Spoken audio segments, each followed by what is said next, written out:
Everybody's heard about the bird. Bird, bird, bird. The bird's a winner when a bird, bird, bird. Bird is a winner when a bird, bird, bird. When a bird is a winner when a bird, bird, bird. The bird's a winner when a bird, bird, bird. In the year 1950s, inflatable airplanes were made possible by a company called Goodyear. The idea was to create a portable and easy-to-use airplane that could be used by stranded pilots or even by civilians. Inflatable airplanes were made out of a special material called air mat, which was a rubberized fabric sandwiched between two layers of fabric and coated in neoprene.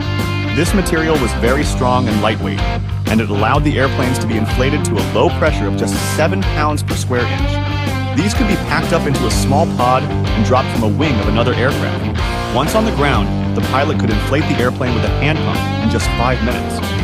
The airplanes had a range of over 600 kilometers and could stay airborne for more than 6 hours.